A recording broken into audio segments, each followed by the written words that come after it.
सभी का स्वागत है हमारे YouTube channel study with Dharmveer PD class में। फ्रेंड्स, आज हम फिर से एक नई वीडियो को लेके आ गए हैं।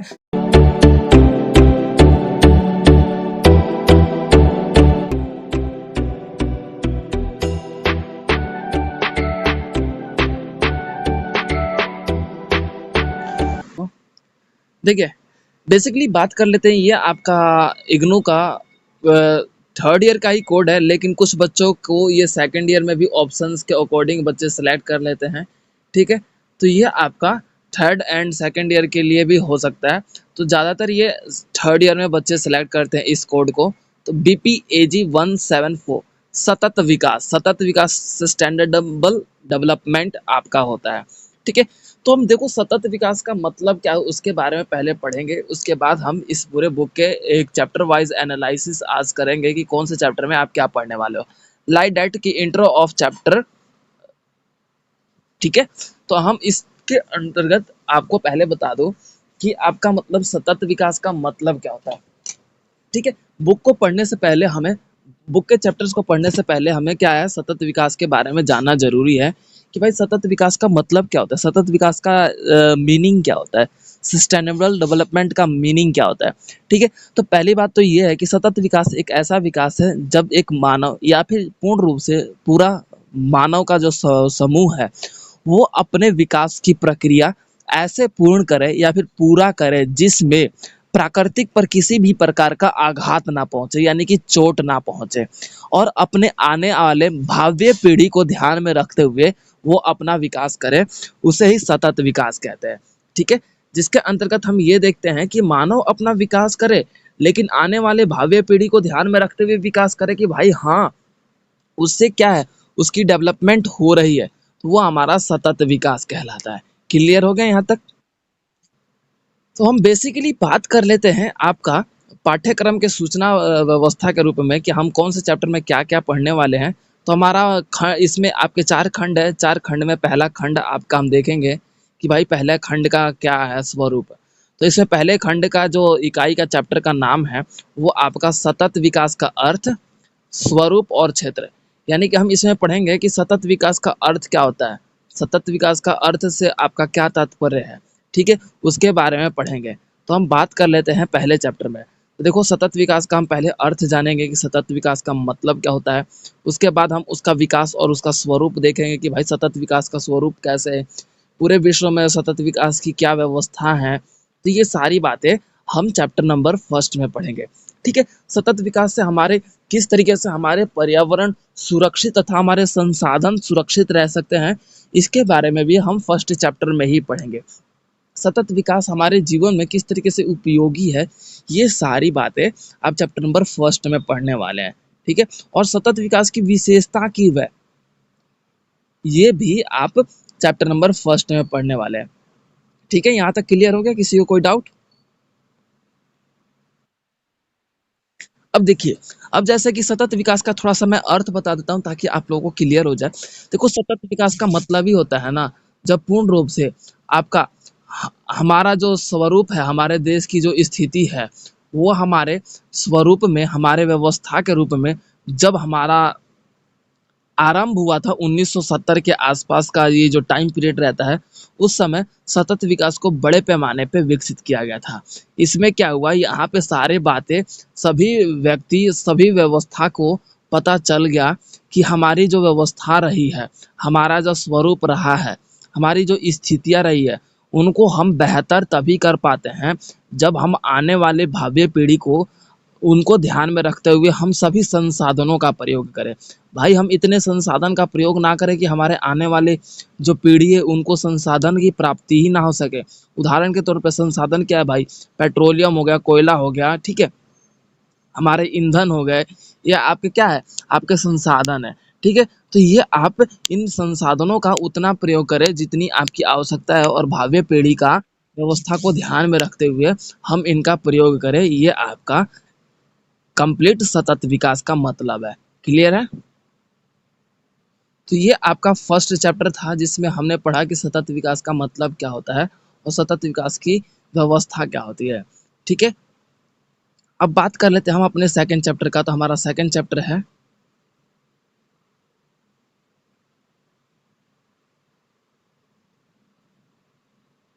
हमारा सेकंड चैप्टर है आपका सतत विकास के प्रमुख घटक। घटक का मतलब है स्टेप, ठीक है, यानी कि सतत विकास के विकसित होने के क्या घटक है, क्या उसके स्वरूप है, उसके बारे में पढ़ेंगे। तो सतत विकास के घटक की बात कर लेते हैं ना, तो इसमें हम ये देखेंगे कि हमारे आर्थिक व्यवस्था में हमारा जो सतत विकास है आर्थिक व्यवस्था के रूप में मजबूत हो, उसके लिए हमारा क्या है, सतत विकास की आवश्यकता होती है। संसाधनों को संरक्षित रख यानी कि संसाधनों को बेहतर तरीके से संरक्षण कर सके, तो वो हमारा सतत विकास है। ठीक है, उसके बाद हमारे प्रमुख जो अलग अलग ग्रुप है वो हमारे सतत विकास की व्यवस्था के रूप में देखे जाते हैं। ठीक है, अब उसके बाद हमारे जो ये कार्य होते हैं, पहली बात तो ये कि सतत विकास के जो सामाजिक घटक भी इसमें आप पढ़ेंगे। जीवन में सतत विकास की उपयोगिता क्यों है, उसके बारे में भी आप इस चैप्टर में पढ़ेंगे। ठीक है, और सतत विकास के माध्यम से हमारा जो जीवन है किस तरीके से बेहतर बन पाया है, या फिर हमारे जीवन में जो बेहतर समाज की व्यवस्था है उसको उजागर करने की स्थिति भी आप चैप्टर नंबर सेकंड में पढ़ेंगे। ठीक है, अब उसके तत्पश्चात हम ये भी देखेंगे कि सतत विकास की जो व्यवस्था रही है, जिसके तहत हमारे सतत विकास में पर्यावरणीय और आर्थिक घटक के बारे में पढ़ेंगे कि भाई पर्यावरण को हम उपयोग करें, लेकिन इतना करें जितनी हमें आवश्यकता है। अब भाई मान लो कि हम पेड़ पेड़ काट के सड़क बना रहे हैं, चलो एक तरफ आपको विकास हो रहा है, लेकिन ये बताओ कि सतत विकास नहीं हो रही है। एक समय आया था, अगर बात की जाए, अगर न्यूज़ आपने देखा होगा, लगभग 2016 के आसपास का न्यूज़ था, तो उस टाइम क्या होता था, सड़कों को बनाने के लिए रीप्लांटिंग की जाती थी। रीप्लांटिंग यानी कि प्लांट का मतलब क्या होता है, प्लांट लगाना, यानी कि प्लांट को ट्री लगाना। ठीक है, तो उस क्या होता था कि जो सड़क के किनारे, यानी कि जो सड़क बनने वाली है उसके किनारे जो पेड़ होते थे ना, उनको जड़ों से उखाड़ के दूसरे जगह पे वैसे ही पेड़ों को मशीनों के द्वारा फिट किया जाता था। तो वो एक कहने का मतलब एक बेहतर तरीके से वो रिप्रेजेंटेशन था, और बहुत से विकसित देशों में यही किया जाता है कि जो जहाँ पे सड़क निर्माण किया जाता है वहाँ को पेड़ों को काट के काटा नहीं जाता, उनको मशीनों के द्वारा उनके पूरे जड़ों को निकाल के और दूसरे किसी, मतलब ये नहीं कि सूखे मिट्टी के आसपास जड़ों को नहीं, उस पेड़ को नहीं लगाया जाता था, थोड़ी गीली हो और थोड़ी उपजाऊ मिट्टी हो, वहां पे उन पेड़ों को दोबारा स्थापित किया जाता था, तो उसे रीप्लांटिंग बोला गया था। ये उस टाइम बहुत 2016 के आसपास ये न्यूज़ में बहुत ही विकसित, बड़े पैमाने पे ये न्यूज़ में चर्चित रहा। लेकिन वो धीरे-धीरे हमारे भारत में भी ऐसा हुआ था। सबसे ज़्यादा तो भारत में इसे अचानक से प्रयोग में लाया जाने लगा, रिप्लांटिंग वाला सिस्टम। लेकिन फिर भी उसके बाद हमारा भारत इस स्थिति में आज फिर से वो अपने आप की ये जो स्थिति है वो छोड़ चुका है। जिसके कारण क्या हो रहा है, हमारा विकास हो रहा है, लेकिन पर्यावरण को ध्यान में रखते हुए हम विकास नहीं कर रहे भाई, पर्यावरण को नुकसान पहुँचा के कर रहे हैं। क्लियर है? हमारा नेक्स्ट चैप्टर है अब चैप्टर नंबर थर्ड, सतत विकास के दृष्टिकोण। सतत विकास के दृष्टिकोण की बात की जाए तो यानी कि सतत विकास के दृष्टिकोण की व्यवस्था है, तो यहाँ पे याथृतिक दृष्टिकोण देखोगे, सामुदायिक दृष्टिकोण, औद्योगिक दृष्टिकोण, एकीकृत दृष्टिकोण और मानव विकास दृष्टिकोण, हरित लेखा दृष्टिकोण, ये सारे दृष्टिकोण पढ़ोगे कि भाई प्राकृतिक दृष्टिकोण का क्या है, यानी कि पर्यावरण को नुकसान पहुंचाए बिना अपना विकास करना, वो सतत विकास है। मानव दृष्टिकोण क्या है, भाई मानव को हम किसी भी तरीके से मानव के संसाधनों का नुकसान ना पहुंचा के हम अपना विकास करें, वो मानव दृष्टिकोण हो गया। ठीक है, औद्योगिक दृष्टिकोण क्या है भाई, हम उद्योगों का प्रयोग को तो करें, लेकिन उसका गलत तरीके से प्रयोग ना करें, हम उसका क्या है, आवश्यकता अनुसार उद्योगों का प्रयोग करें। तो ये हम अलग अलग दृष्टिकोण चैप्टर नंबर थर्ड में पढ़ेंगे कि सतत विकास के रूप में जो ये दृष्टिकोण है, इन दृष्टिकोण से सतत विकास पर क्या प्रभाव पड़ता है, तो ये आप चैप्टर नंबर थर्ड में पढ़ोगे। क्लियर हो गया? अब उसके बाद आप चैप्टर नंबर 4 में देखेंगे सतत विकास के लक्ष्य। अब लक्ष्य की बात कर लेते हैं, जिसे सिम्टम्स बोला जाता है। ठीक है, लक्षण, सॉरी सिम्टम्स नहीं, आपका यानी कि एम, यानी कि क्या इसका मतलब टारगेट है, भाई सतत विकास का लक्ष्य क्या है, यानी कि क्या इसके एम है, सतत विकास को क्यों अपनाया जाता है, उसका मतलब लक्ष्य क्या है। तो ये आप चैप्टर नंबर 3 में देखोगे। तो पहली बात तो ये है कि यार सतत विकास का मतलब ही क्या होता है, उसका लक्ष्य देखा जाए तो एक ऐसा विकास जिसमें हम पर्यावरण तथा मानव आने वाले भव्य मानव पीढ़ी को ध्यान में रखते हुए हम अपना विकास करें, ताकि वो भी उन संसाधनों का बेहतर तरीके से प्रयोग कर सके बिना किसी प्राकृतिक पर हानि पहुंचाए। वो हमारा सतत विकास कहलाता है। तो ये इसका सबसे बड़ा लक्ष्य है। तो इसमें आप पढ़ेंगे कि अलग-अलग देशों के द्वारा, संयुक्त राष्ट्र के द्वारा किस तरीके से सतत विकास के रूप में अलग-अलग देशों के साथ जुड़कर अपने आप का विकास करना तथा उस उन विकास के रूप में अपने आप को विकसित करना। तो ये सारी बातें आप इस लक्ष्य के रूप में अपने आप को यहाँ पे रिप्रेजेंटेशन के माध्यम से जो सतत विकास है अपना दिखाया बताता है कि लक्ष्य जो है सतत विकास का एक ऐसे समाज का निर्माण करना जो किसी भी प्रकार से मानव और पर्यावरण पर नुकसान ना पहुंचाए, उसकी व्यवस्था में अपना विकास करना, ये इसका सबसे बड़ा लक्ष्य है। तो ये था आपका चैप्टर नंबर 4। अब बात कर लेते हैं हम चैप्टर नंबर 5 की। ठीक है, तो अब बात कर लेते हैं हम ब्लॉक 2 के चैप्टर्स की। तो हमारा अगला चैप्टर है जो आपका चैप्टर नंबर 5 है, उसके बारे में डिस्कस कर लेंगे। हमारा चैप्टर नंबर 5 है वैश्विक सामूहिक धरोहर और जलवायु परिवर्तन की अवधारणाएं। ठीक है, यानी कि देखा जाए तो हम इसमें वैश्विक पर्यावरणीय धरोहर के बारे में पढ़ेंगे कि वैश्विक पर्यावरणीय धरोहर जो है किस तरीके से हमारे सतत विकास का स्वरूप तय करता है। ठीक है, तो देखो आप इसमें चैप्टर नंबर 5 में यही देखेंगे कि हमारा जो वैश्विक स्तर का जो धरोहर है उसमें हमारे इन व्यवस्थाओं के रूप में हमारे जो अलग-अलग धरोहर स्थल हैं, अलग-अलग जो व्यवस्थाएं हैं, उन व्यवस्थाओं में हम अपनी अवधारणाओं यानी कि जो थिंकिंग है, उसके तरीके से हमारा क्या है, हमारे वैश्विक स्तर पे उन पर भी खतरा हो रहा है, जो हमारे धरोहर है। अब देखो कि सतत विकास का मतलब ही क्या है कि हमारे पर्यावरण पर और हमारे संसाधनों पर नुकसान ना पहुंचना। ठीक है, लेकिन आज वैश्विक स्तर की बात की जाए तो हमारे इन धरोहर का भी नष्ट हो रहा है। जलवायु के साथ साथ हमारे इन धरोहर सामूहिक व्यवस्था का भी नष्ट हो रहा है। तो ये आप चैप्टर नंबर 5 में पढ़ेंगे। ठीक है, उसके बाद जलवायु परिवर्तन में ये जो सतत विकास के कारण जो विकास नहीं हो रहा है, यानी कि सतत विकास के अनुसार जो विकास नहीं हो रहा है, तो हमारे पर्यावरण पर किस तरीके से नुकसान पहुंच रहा है, हानि पहुंच रहा है, तो ये आप चैप्टर नंबर 5 में पढ़ेंगे। क्लियर है? देखो ये जो चैप्टर नंबर 5 का नाम ही क्या है, वैश्विक सामूहिक धरोहर और जलवायु परिवर्तन की अवधारणाएं। देखो इसमें हम अवधारणाएं पढ़ेंगे, थिंकिंग पढ़ेंगे कि जो हमारा सतत विकास के कारण हमारी जो स्थितियां नहीं उत्पन्न हो रही, सतत विकास के अनुसार हम अपना विकास नहीं कर रहे, तो जिसके कारण हमारे जो वैश्विक स्तर पे जो धरोहर है, जो हमारे जलवायु है, उनका भी नुकसान हो रहा है, उन पर भी हानि पहुंच रहा है, उन्हें भी आघात हो रहा है, वो दिन प्रतिदिन नष्ट हो रहे हैं। ठीक है, जाति व्यवस्था के रूप में हमारे जो बोल सकते हैं त्रासदी हो रहा है, यानी कि जैसे अभी आपने देखा था इतना जो बाढ़ आ रहा है, ये बाढ़ कैसे आया? अगर मान लो कि हमारा जो पेड़ की कटाई अगर ये ना रोकी गई, अगर पेड़ की कटाई लगातार होती गई, तो बाढ़ की स्थिति और ज़्यादा उत्पन्न होती जाएगी।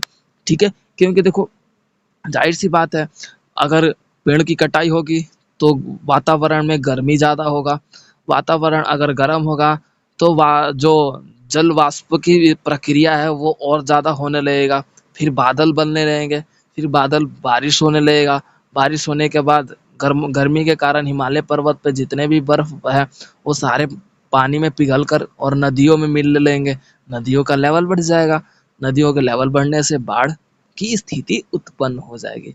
ये जो प्रोसेस हुआ था ना अभी जस्ट ये रिसेंट में 10-15 एक महीने होने वाले हैं, जो पूरे भारत को त्रासदी के क्षेत्र में लेके आ गया, तो ये इसी प्रक्रिया के कारण हुआ, क्योंकि हम भाई भाई अपना विकास कर रहे हैं, लेकिन वो विकास मानव और पर्यावरण दोनों को हित में तालमेल बना के नहीं हो रहा।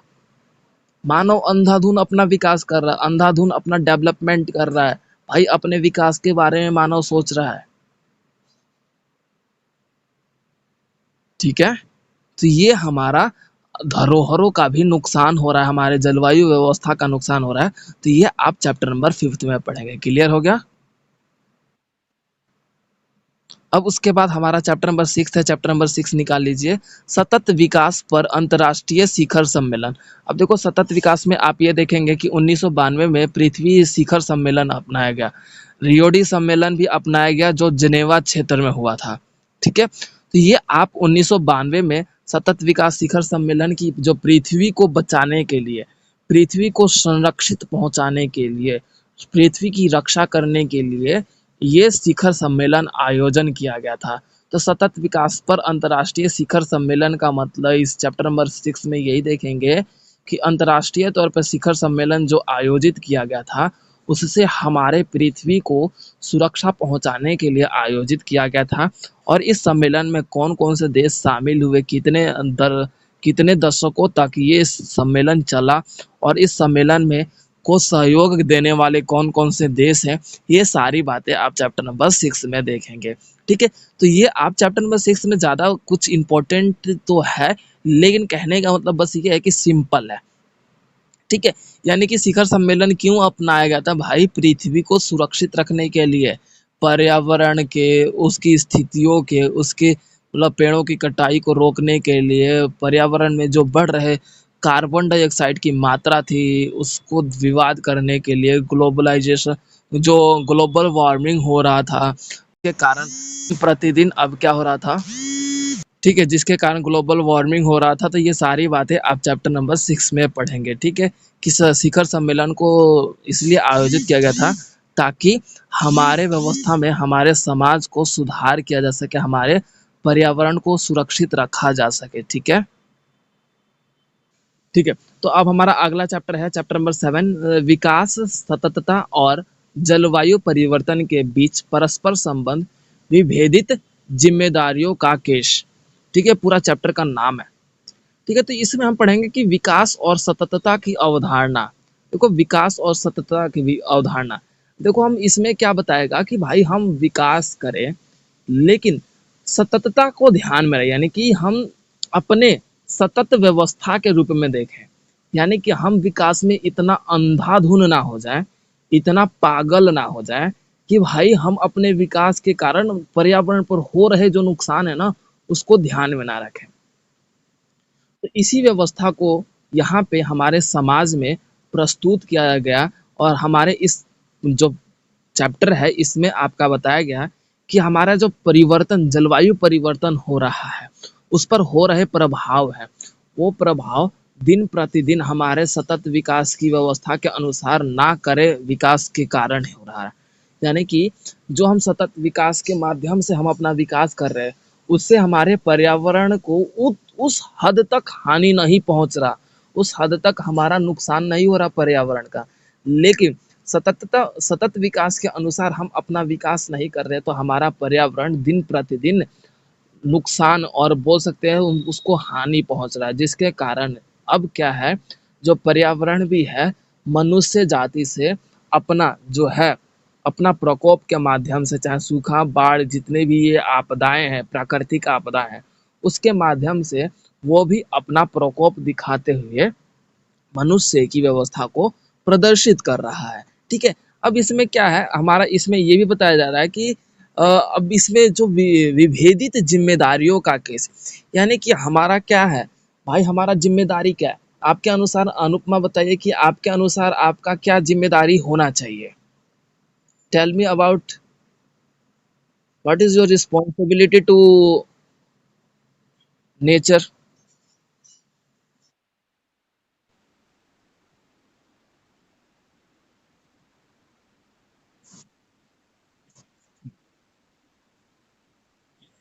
ठीक है, वेरी गुड। यानी कि आपके अनुसार पेड़ पौधों की कटाई नहीं करना चाहिए, पेड़ पौधों को संरक्षित रखना चाहिए, पोल्यूशन लेवल को ध्यान में रखते हुए अपना कुछ भी कार्य करना चाहिए। एम आई राइट? ठीक है, तो यही हमारी जिम्मेदारियां होनी चाहिए, जिसके कारण क्या है, जैसे कि मैं बात कर ही चुका चैप्टर नंबर 6 में कि आप पृथ्वी शिखर सम्मेलन जो कि 1992 में आयोजित किया गया था रियो डी और जनेवा क्षेत्र में, तो ये हमारा किस लिए आयोजित किया गया था? इसी जिम्मेदारियों को ध्यान में रखते हुए पर्यावरण को सुरक्षा और पर्यावरण पर हो रहे नुकसान उसको खत्म करने के लिए ये सम्मेलन आयोजित किया गया ताकि हमारे पर्यावरण को सुरक्षित रखा जा सके। ये हमारी सबसे बड़ी जिम्मेदारी है ताकि हम अपने प्रकृति को, हम अपने पृथ्वी को बेहतर तरीके से सुरक्षित रख सकते हैं। ठीक है? क्लियर हो गया? तो ये आपका चैप्टर नंबर 7 था। अब बात कर लेते हैं हम चैप्टर नंबर 8 के बारे में।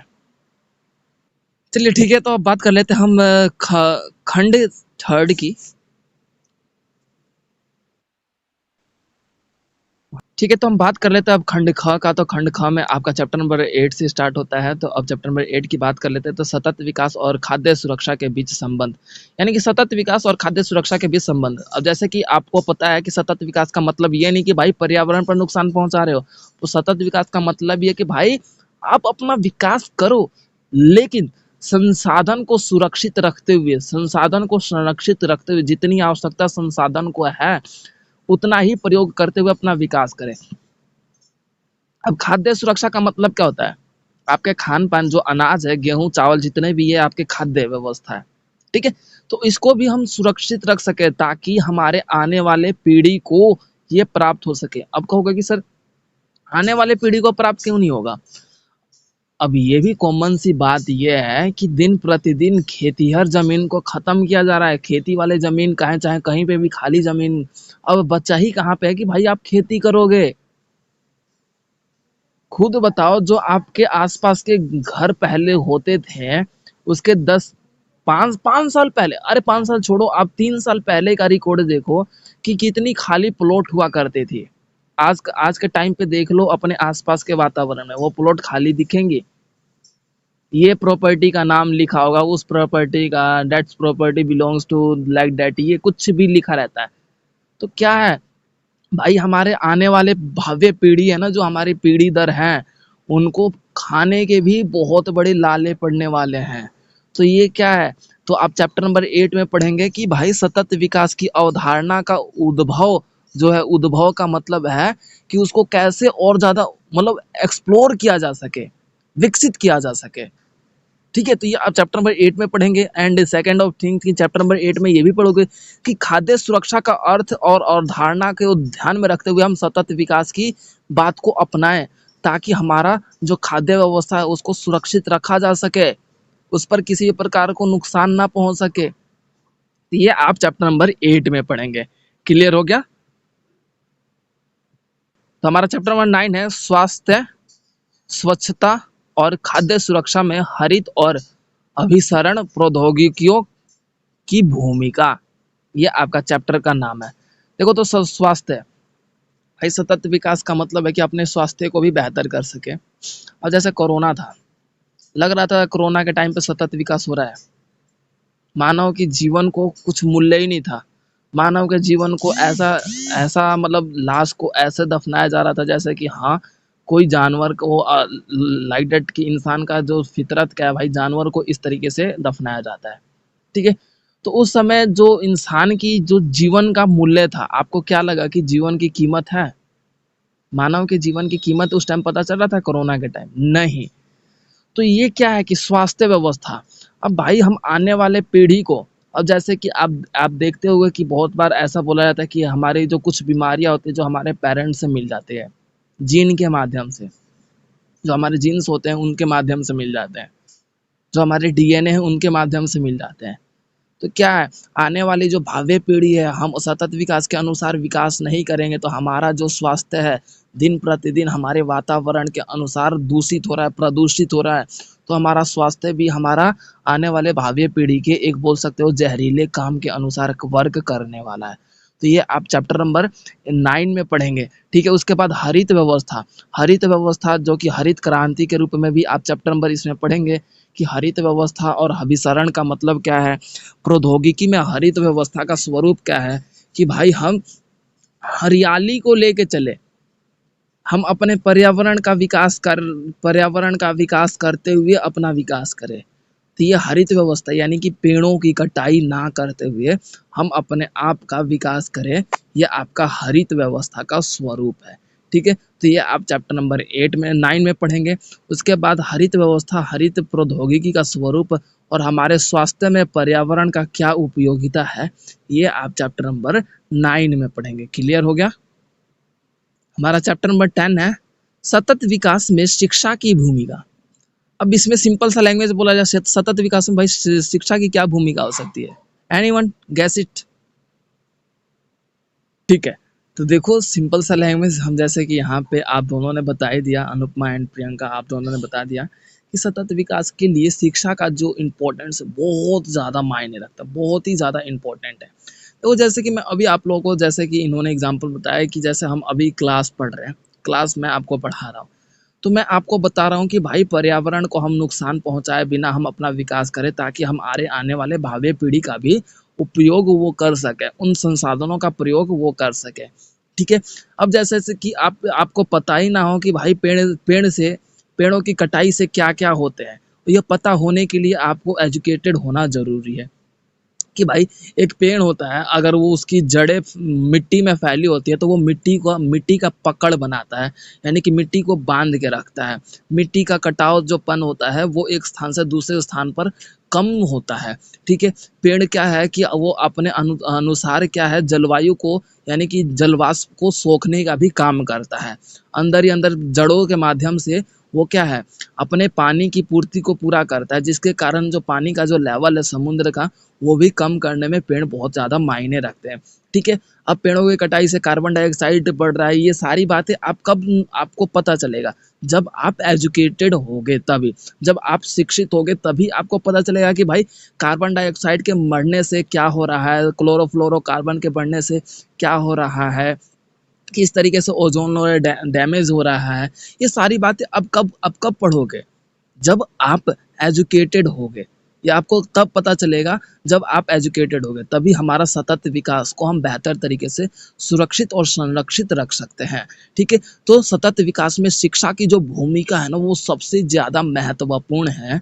इसमें मानव को बेहतर तथा एक बेहतरीन मानव का विकास का स्वरूप तैयार करने में महत्वपूर्ण भूमिका निभाता है। तो ये आपका चैप्टर नंबर 10 था, जिसमें आप चैप्टर नंबर 10 में सतत विकास के शिक्षा की भूमिका पढ़ेंगे। क्लियर हो गया? अब बात कर लेते हैं हमारे नेक्स्ट चैप्टर का। तो हमारा नेक्स्ट चैप्टर है आपका खंड 4 का, तो हमारा नेक्स्ट चैप्टर 11 है। तो हम बात कर लेते हैं 11 चैप्टर में आप क्या पढ़ने वाले, सतत विकास में नवाचारी नवाचारी नीतियों की भूमिका। नवाचारी नीतियों की भूमिका आप चैप्टर नंबर 11 में पढ़ने वाले हैं। देखो सतत विकास के ऊपर किस तरीके से अलग अलग जो लक्ष्य अपनाए गए कि सतत विकास का लक्ष्य क्या है कि भाई एक ऐसा विकास जिसमें हम अपने संसाधनों का प्रयोग बेहतर तरीके से कर सके, अपने संसाधनों का संरक्षण कर सके। ये सारी बातें अब क्या है, ये आपका चैप्टर नंबर 11 में लक्ष्य के रूप में है। ठीक है, लेकिन ये लक्ष्य किस तरीके से निर्धारित किया जा सकता है? भाई सतत विकास के प्रति नीतियों का निर्माण किया जाता है। ये आप चैप्टर नंबर 11 में पढ़ेंगे कि भाई भारत सरकार के द्वारा या फिर अलग अलग, जैसे अब रियोडी सम्मेलन जो हुआ था, पृथ्वी शिखर सम्मेलन जो हुआ था 1992 में, वो क्यों हुआ था? ताकि पूरे विश्व में सतत विकास के ऊपर चर्चा करके सतत विकास की स्थापना की जा सके, पूरे विश्व में सतत विकास के अनुसार ही अपना डेवलपमेंट किया जा सके। इसी बात को ध्यान में रखते हुए ये विकास की प्रक्रिया अपनाई गई थी। ठीक है, अब उसके अंतर्गत हमारा चैप्टर नंबर 11 ये भी बताएगा कि सतत विकास के जो अलग अलग जो नीतियाँ थी, उन नीतियों ने किस तरीके से सतत विकास का रुख या फिर रुख परिवर्तन करने में महत्वपूर्ण योगदान दिया। तो ये आप चैप्टर नंबर 11 में पढ़ेंगे। क्लियर हो गया एवरीवन?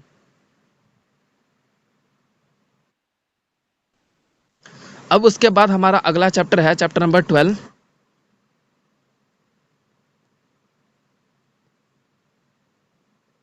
हमारा चैप्टर नंबर 12 है निष्पक्षता और न्याय की पारिस्थितिक सीमाओं की पहचान। यानी कि निष्पक्षता यानी कि पर्यावरण न्याय, आदिवासियों के अधिकार के संबंध में। जैसे कि अब इसमें पढ़ेंगे कि पर्यावरण को ध्यान में रखते हुए सबसे ज्यादा कौन सचेत रहता है? आपके अनुसार सबसे ज्यादा पर्यावरण को कौन इंपॉर्टेंस देता है, शहर के लोग या आदिवासी? आदिवासी, बिल्कुल करेक्ट। अब ये क्या है कि आपका देखने को मिलता है कि आदिवासियों का रहने का जो एक क्षेत्र बोल सकते हो वो आपके जंगल हो गया, पेड़ पौधे हो गए, जहाँ पर बोल सकते हो हरियाली और पहाड़ी क्षेत्र हो गया जहाँ पे पेड़ पौधों की भरमार पाई जाती है।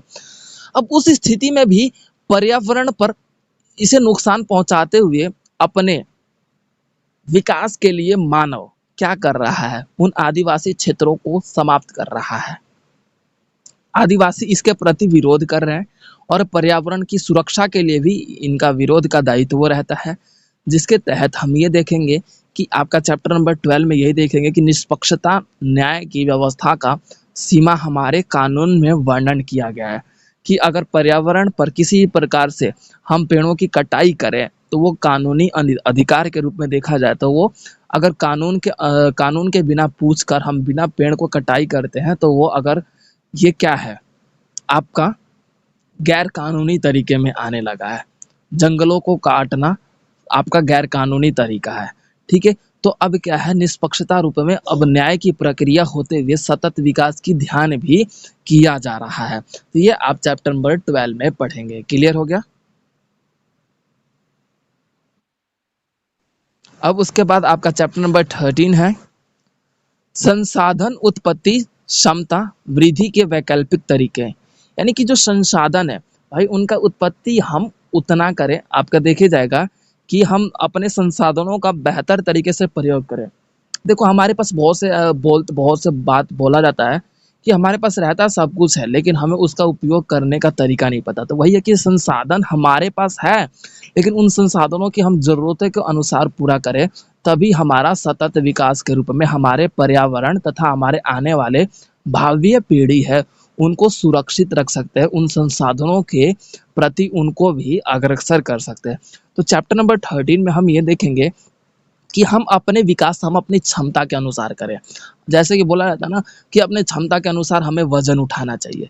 ठीक है, तो वही है कि मानव की आवश्यकता अनुसार उसको विकास की स्थिति में आगे बढ़ना चाहिए ताकि पर्यावरण पर किसी भी प्रकार की हानि ना पहुंचे। ठीक है, तो ये आपका चैप्टर नंबर 13 था। अब उसके बाद हमारा चैप्टर नंबर 14 है सतत विकास में गैर राज्य हित धारकों की भूमिका। यानी कि सतत विकास में गैर राज्य यानी कि कहने का मतलब है कि सतत विकास में जो गैर राज्य हैं, ठीक है, जो सतत विकास की व्यवस्था को ना अपना रहे हैं और हित धारकों की भूमिका। ठीक है, हितधारकों की भूमिका जैसे आपका बोल सकते हो कि सरकार हो गया, गैर सरकार हो गया, वो भी अब सतत विकास के रूप में अपने आप को आगे बढ़ा रहे। अब मान लो कि भाई हमारी सरकार नहीं है लेकिन हम सतत विकास को लेके आगे तो चल सकते हैं। मानव को सतत विकास के रूप में प्रेरणा तो दे सकते हैं, मानव को सतत विकास का मतलब तो समझा सकते हैं। हम बोल सकते हो जितने भी छात्र हैं वो आप समझा सकते हो आने वाले अपने कल्चर को, आने वाले अपने जनरेशन को या फिर अपने आने वाले जो समाज है उसको हम अपने एजुकेशन के माध्यम से उनको क्या है भाई सतत विकास का सही अर्थ तो समझा सकते हैं कि एक ऐसा विकास जिसमें पर्यावरण और जो संसाधन है उसका हम तालमेल बनाते हुए अपनी व्यवस्थाओं का उपयोग में देखते हुए आवश्यकताओं को ज़रूरतों को पूरा देखते हुए हम अपना विकास करें। जितनी हमारी आवश्यकता है उसके अनुसार हम अपना विकास करें ताकि मानव पर किसी भी प्रकार का और तथा पर्यावरण पर किसी भी प्रकार का दोहन ना हो या फिर उस पर नुकसान ना पहुंचे। तो ये आप चैप्टर नंबर 14 में पढ़ेंगे। ठीक है, तो ये था आपका पूरा BPAG 174 सतत विकास जो कि अब कंप्लीट होता है। इसके कुछ वीडियोस मैंने यूट्यूब पे अपलोड कर रखी है, उसका लिंक मैं आपको डिस्क्रिप्शन में मेंशन कर दूंगा, आप डायरेक्ट जाके वहां से लिंक पे विजिट करते हुए वीडियो को देख सकते हैं। Okay everyone.